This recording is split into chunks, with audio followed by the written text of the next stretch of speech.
Salut tout le monde et bienvenue dans cette nouvelle vidéo. Alors aujourd'hui on va parler des exercices en excentrique. Ils sont bien pour pouvoir progresser, notamment au poids du corps dans un travail de force. Et donc je me suis dit que j'allais en parler. Bien sûr, c'est pas la seule méthode pour progresser. Il y a d'autres méthodes bien sûr, mais voilà, j'ai décidé de parler des excentriques parce que ça marche bien en règle générale aussi.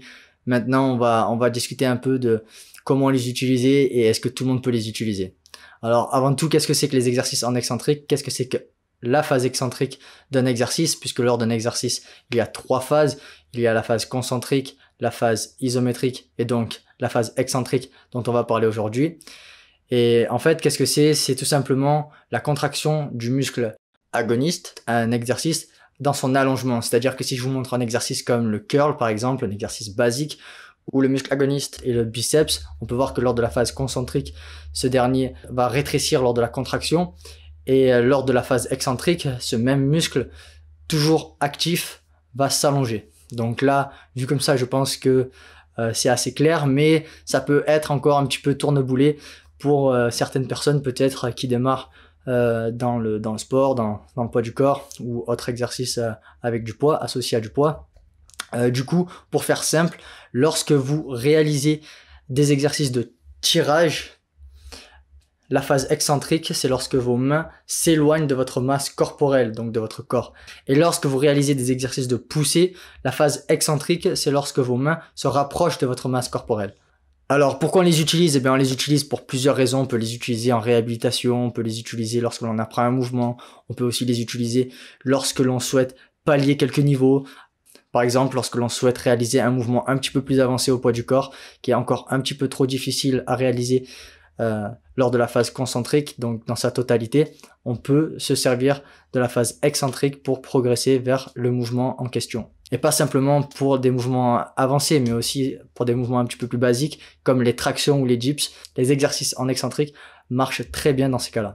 Les bienfaits de cette phase, de cette méthode, de ces exercices en quelque sorte, ils sont multiples, hein, tout confondu, que ce soit en réhabilitation ou lorsque l'on souhaite pallier des niveaux, selon l'intensité bien évidemment, puisque lorsque l'on est en réhabilitation et lorsque l'on travaille la force c'est différent, mais dans les deux cas, en général, on s'en sert pour prendre de la force, pour contrôler un mouvement, pour protéger nos articulations. Alors qui peut utiliser ces exercices? En soi, tout le monde peut utiliser des exercices en excentrique puisque, comme je l'ai dit juste avant, on peut s'en servir pour de la réhabilitation ou lorsque l'on apprend un mouvement. À ce moment-là, tout le monde peut s'en servir. En revanche, dans cette vidéo, on parle surtout de comment s'en servir lors d'un programme de force, donc pour gagner en force. Et à ce niveau-là, disons que pas tous les débutants, puisque voilà, il y a plusieurs débutants, il y a plusieurs types de débutants. Je pense que pas tous les débutants devraient se jeter sur cette méthode. Voilà, parfois, si vous n'avez aucun antécédent sportif, par exemple, ça peut être très très dur sur le système nerveux et très très fatigant. Par conséquent, il y a peut-être d'autres progressions un petit peu plus faciles dont vous pourriez vous diriger. Mais voilà, comme je l'ai dit, peut-être pas pour tous les débutants, mais c'est adaptable. Voilà, en fonction de votre niveau, de votre âge, de votre condition, on peut envisager qu'un certain type de débutant puisse s'en servir lors d'un programme de force, encore une fois. Alors ensuite, comment les utiliser lors d'une séance de sport? Eh bien, avant tout, il est très important de prendre en considération l'impact que ces exercices peuvent avoir sur le système nerveux. Ils sont très fatigants. Par conséquent, en général, on les place en début de séance. On commence notre séance de force par ces exercices quand on est le plus frais, quand on est le plus à même de réaliser des exercices très difficiles. Par exemple, en poids du corps, si votre but c'est de faire des muscle-up et que c'est votre goal dans votre liste, vous commenceriez par des muscle-up en négatif dans votre séance. Pareil, si c'était simplement des tractions, vous commenceriez à faire des tractions négatives dans votre séance. Ensuite, encore une fois, ils sont très éprouvants. Je tiens à vraiment le préciser puisque là, on parle de les utiliser dans un travail de force. Voilà, il nous permet de travailler en quelque sorte sur des mouvements dont on n'a pas encore la capacité physique à réaliser, dans la phase concentrique en tout cas. Donc ils sont très éprouvants puisque la phase excentrique, si elle est bien réalisée, peut-elle être plus difficile qu'un exercice dans sa totalité. De ce fait, je ne recommanderais pas de réaliser plus de 2 exercices en excentrique dans une seule séance. 1 voire 2, c'est le maximum. Si vous choisissez de réaliser 2 exercices en excentrique dans une seule séance, choisissez 2 types d'exercices, 2 catégories différentes, c'est-à-dire un poussé, un exercice de poussée et un exercice de tirage. Le but, c'est de ne pas réaliser 2 exercices en excentrique dans la même catégorie d'exercices. Voilà, je le recommande pas. Après, qu'à cela ne tienne, vous pouvez tenter l'expérience. Ensuite, en théorie, si vous tenez 3 secondes la phase excentrique, ça équivaudrait à une répétition en concentrique. Pourquoi je dis ça? Tout simplement parce que on sait que lorsque l'on travaille la force, la fourchette de répétition, c'est en général entre 3 répétitions et 5 répétitions, voire 6, voire même un petit peu plus pour des débutants. Voilà, on peut aller jusqu'à 8 répétitions. Je vais pas rentrer dans le sujet dans cette vidéo, mais voilà, en gros, la fourchette, restons simples, de force, c'est entre 3 répétitions et 5 répétitions. Donc, c'est important pour pouvoir mesurer notre exercice et nos progressions. Donc voilà, à partir de cette information, ce qu'on souhaiterait, c'est réaliser un excentrique de 3 secondes minimum.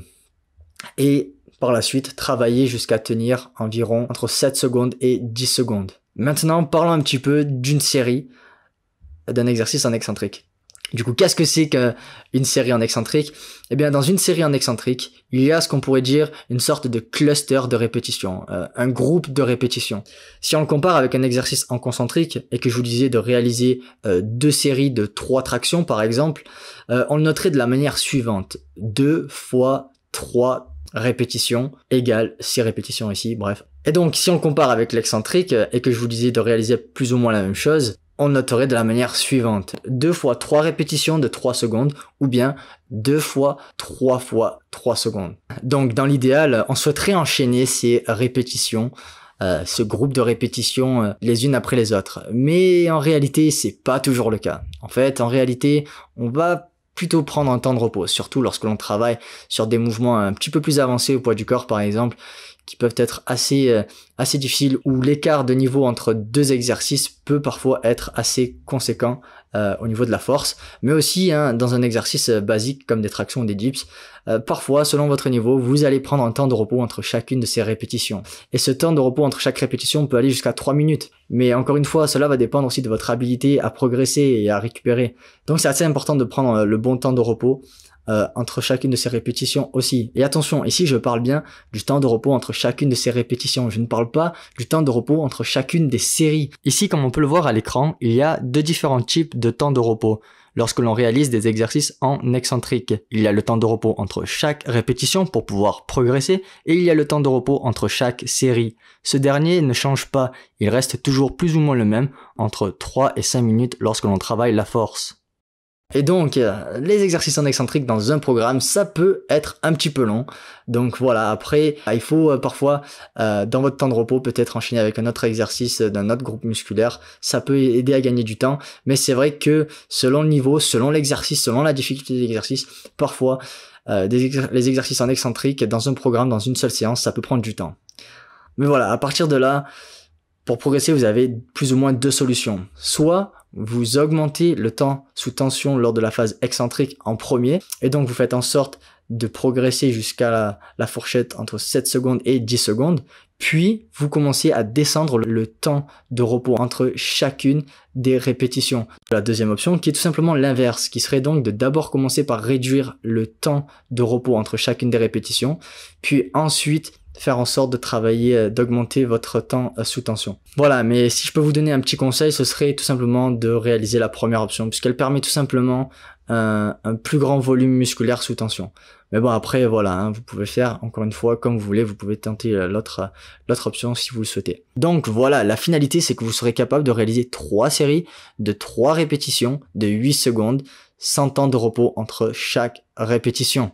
Donc vous les enchaînerez à la suite. À partir de là, si vous êtes capable d'enchaîner au moins 3 répétitions à la suite de 8 secondes, par exemple, entre 7 secondes et 10 secondes, vous devriez être capable de réaliser un concentrique de cet exercice. Si jamais vous n'y parvenez pas, alors il faudrait considérer peut-être d'augmenter le nombre de séries jusqu'à 5 séries, aussi les répétitions, donc 5 séries de 5 répétitions. Ou bien sûr vous pouvez utiliser d'autres progressions, puisque je le rappelle, les exercices en excentrique, voilà, ce n'est pas le seul moyen de progresser. Donc voilà, j'espère que j'aurai été assez clair dans cette vidéo. Si ça vous a plu, en tout cas, pensez à lâcher un like. Vous pouvez aussi vous abonner si vous le souhaitez. Et sur ce, on se retrouve dans la prochaine vidéo. PS.